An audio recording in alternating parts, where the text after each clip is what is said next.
भागवत भगवान की है आरती, पापियों को पाप से है तारती। श्री भागवत भगवान की है आरती, पापियों को पाप से है तारती। ये अमर ग्रंथ, ये मुक्ति पंथ, ये पंचम वेद निराला है, नव ज्योति जगाने वाला है, नव ज्योति जगाने वाला है।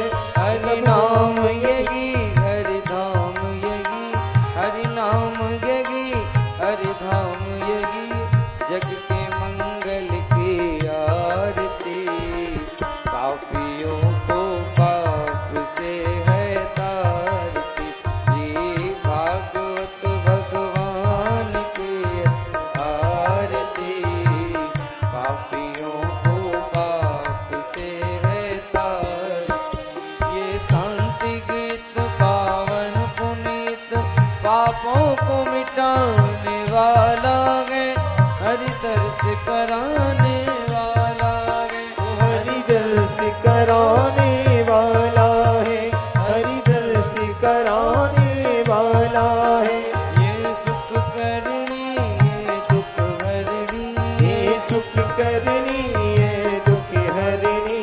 श्री मधुसूदन की आरती, पापियों को पाप से है तारती। श्री भागवत भगवान की है आरती, पापियों को पाप से है तारती। ये मधुर बोल जग पंथ खोल, सदमार्ग बताने वाला है, बिगड़ी को बनाने वाला है। बिगड़ी को बनाने वाला है, बिगड़ी को बनाने वाला है। श्री राम यही, घनश्याम यही, श्री राम यही, घनश्याम यही। प्रभु की महिमा की आरती, पापियों को पाप से है तारती। श्री भागवत भगवान की है आरती, पापियों को पाप से है तारती। कर्पूर गौरम करुणावतारम, संसार सारम भुजगे निहारम, सदा वसंतम हृदयारविंदे, भवं भवानी सहितं नमामि। त्वमेव माता च पिता त्वमेव, त्वमेव बन्धु च सखा त्वमेव, त्वमेव वेद्या द्रविणं त्वमेव, त्वमेव सर्वं मम देव देव। यानि कानि च पापानि जन्मान्तरिकृतानि च तानि सर्वाणि नश्यन्तो प्रदक्षिणायां पदे पदे जलेन शीतलीकरणं। शीतले त्वं जगन्माता, शीतले त्वं जगत्पिता, शीतले त्वं जगद्धात्री। शीतलाय नमो नमः। देव्यायार्ति वन्दनमतः हस्तौ प्रक्षालनम्, अधहस्ते अक्षतपुष्पं गृहीत्वा मन्त्रपुष्पाञ्जलिः। हरिः ॐ यज्ञेन यज्ञमयजन्त देवस्तानि धर्माणि प्रथमान्यासन्न तेह नाकं महिमानः सचन्त यत्र पूर्वे साध्याः सन्ति देवाः। हरिः ॐ एकदन्ताय विद्महे वक्रतुण्डाय धीमहि तन्नो दन्ति प्रचोदयात्। हर हर हर हर। कैसन बा? देखो आज हम टाइम पर आ गए ना। सबको लगता था कि महाराज जी टाइम पे नहीं आएंगे, और ये तो टीवी वालों ने भी नहीं सोचा था कि इतने टाइम पे आएंगे। और हमारी रेलगाड़ी है ही है ऐसी, कभी इतनी लेट के 2-2.5 घंटा, कभी एकदम करेक्ट टाइम और टाइम से पहले। बागेश्वर बालाजी की दया है, सन्यासी बाबा की कृपा है। हम आप 4 धाम हैं, बद्रीनाथ, जगन्नाथ, द्वारकानाथ, रामेश्वरम नाथ। वैसे यहां के गंगोत्री यमुनोत्री के 4 धाम अलग, पर इन 4 धामों पे हम चर्चा करें। बद्रीनाथ धर्म का क्षेत्र, 4 पुरुषार्थ कहे, अर्थ न धर्म न काम, गति न चाहो निर्वाण, जन्म जन्म रति यह वरदान। 4 पुरुषार्थ हैं, अर्थ धर्म काम मोक्ष, और चारों धाम चारों पुरुषार्थों को देते हैं। और हम जिस धाम पर बैठे हैं बद्रीनाथ, बद्रीनाथ धाम में आप पुरुषार्थ के रूप में धर्म को प्राप्त कर सकते हो, 4 पुरुषार्थों में। पर आप अगर द्वारकानाथ जाओ तो द्वारका में आप मोक्ष को प्राप्त करो, और अगर आप जगन्नाथ जाओ तो जगन्नाथ में आप अर्थ को प्राप्त करो। लेकिन अगर आप रामेश्वरम नाथ जाओ तो वहां कामनाओं की पूर्ति के भाव को पूर्ण करो। ऐसे एक एक पुरुषार्थ को बांटना बहुत मूर्खता होगी। चारों धामों की अपनी अपनी महिमा है, चारों धामों पे आप कुछ भी प्राप्त कर सकते हो। लेकिन बद्रीनाथ की चर्चा जब हम करें तो 5 केदार है और 5 बद्री है। 5 केदार है और 5 बद्री है। 5 केदार का वर्णन आया है और 5 बद्री का वर्णन आया है। विशाल बद्री, आदि बद्री, भविष्य बद्री, श्री वृद्ध बद्री और योग ध्यान बद्री, ये 5 बद्री का वर्णन आया है। उनमें एक बद्री जिसमें हम विराजमान है विशाल बद्री, इनका नाम विशालानाथ भगवान है, विशालापुरी भी कहते हैं, लेकिन हम लोग सब बद्रीनाथ भगवान के नाम से पुकारते हैं। एक सूत्र आज हम आपको आज की कथा में बद्रीनाथ भगवान के यहां से दें। यहां के भगवान बद्रीनाथ ध्यान मुद्रा में, जटाएं अगल बगल लटकी हैं, मुद्रा ध्यान की है, ध्यान मुद्रा में है। मानो पूरे विश्व को कितना प्यारा संकेत भगवान देना चाहते हो कि अगर तुमको प्रसन्नता और शांति और आनंद पाना है तो तुम्हें ध्यान को स्वीकार करना ही पड़ेगा। स्पष्ट संकेत है। आप अगर बहुत प्रसन्नता पाना चाहते हो, आप पदार्थों से पुरुषार्थ करके पदार्थ प्राप्त कर सकते हो, पर पदार्थों से आप प्रसन्नता नहीं पा सकते हो। लेकिन अगर आप पर गुरु का प्रसाद हो गया, भगवत प्रसाद प्राप्त हो गया, तो आप प्रसन्नता को प्राप्त कर सकते हो। पुरुषार्थ के बल पर पदार्थ पा सकते, प्रसाद नहीं। पुरुषार्थ के बल पर प्रसाद नहीं पा सकते आप, पुरुषार्थ के बल पर आप प्रसाद पा सकते हो, पदार्थ पा सकते हैं। भवन ले सकते हो, गाड़ियां ले सकते हो, बंगले खरीद सकते हो, लेकिन भवनों में आप बिस्तर बहुत महंगा खरीद सकते हो पर नींद नहीं खरीद सकते। भोजन आप 56 प्रकार का खरीद सकते, भूख नहीं खरीद सकते हो। पुस्तक आप पूरा ग्रंथालय खरीद सकते पर ज्ञान नहीं खरीद सकते हो। इसलिए मेरे आत्माओं, हमेशा फक्कड़ महात्मा मौज में रहते हैं। इसलिए मौज में रहते हैं कि जो तुम पुरुषार्थ करके पदार्थ से पाते हो, जो तुम प्राप्त करके पाते हो, हमारे महात्मा वो त्याग करके पा लेते हैं। साधु वो त्याग करके पा लेता है। साधु वो रस बिना पदार्थ की प्राप्ति के पा लेता है। बस इतना ही अंतर है संसारी में और साधु में। सन्यासी और साधु में अगर कोई अंतर देखा जाए, एक अंतर तो बहुत प्यारा है। संसारी वस्तुएं प्राप्त करके आनंद लेना चाहता है और साधु सन्यासी त्याग करके आनंद लेता है। इतना ही आनंद है। इसलिए बद्रीनाथ भगवान की जो सूत्र की चर्चा करें, यहां ध्यान में श्री बद्रीनाथ भगवान है।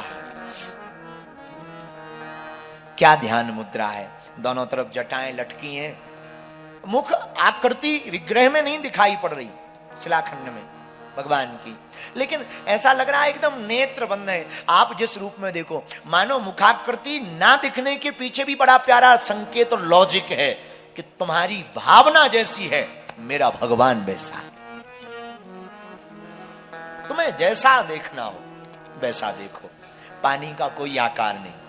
पानी को आप गिलास में डालो, वो गिलास का पानी। पानी को आप बर्तन जिस बर्तन में रखो उसका पानी, बोरवेल का पानी, कुआं का पानी, पानी पानी है, जहां रख लो पानी वहां का हो जाता। वैसे ही हमारा ब्रह्म है, वैसे ही हमारे ठाकुर जी हैं, इनका कोई आकार नहीं। तुम्हें बंसी वाला प्यारा लगे तो ये बंसी बजाने के लिए तैयार है, अगर तुम्हें धनुष वाला प्यारा लगे तो ये धनुष्मान तरकस लेकर के तैयार है, अगर तुम्हें मुगदर वाला प्यारा लगे तो ये मुगदर हाथ में लेकर के जय श्री राम बोलने को तैयार है सब एक, रूप अनेक है। तो बद्रीनाथ भगवान ध्यान मुद्रा में है। इसलिए साधु जनों, आज की कथा का सूत्र हमें जीवन में उतारना है कि अगर आपको आनंद प्राप्त करना है तो ध्यान में उतरो। दो रास्ते हैं, एक ध्यान है, एक ज्ञान है। हम एक किसी महात्मा को चर्चा कर रहे थे तो एक महात्मा बहुत अच्छी बात बोल रहे थे, हमें याद आ गई। एक महात्मा से किसी ने पूछा कि श्रेष्ठ ज्ञान क्या है, ऊंचा ज्ञान क्या है? तो उसने बहुत अच्छा जवाब दिया, बोले अपने अज्ञान का ज्ञान ही श्रेष्ठ ज्ञान है। ऊंचा ज्ञान क्या? अपने अज्ञान का ज्ञान हो जाना ही सबसे ऊंचा ज्ञान है। इसलिए व्यक्ति को अपने में अज्ञान देखना चाहिए, गुरु में ज्ञान देखना चाहिए।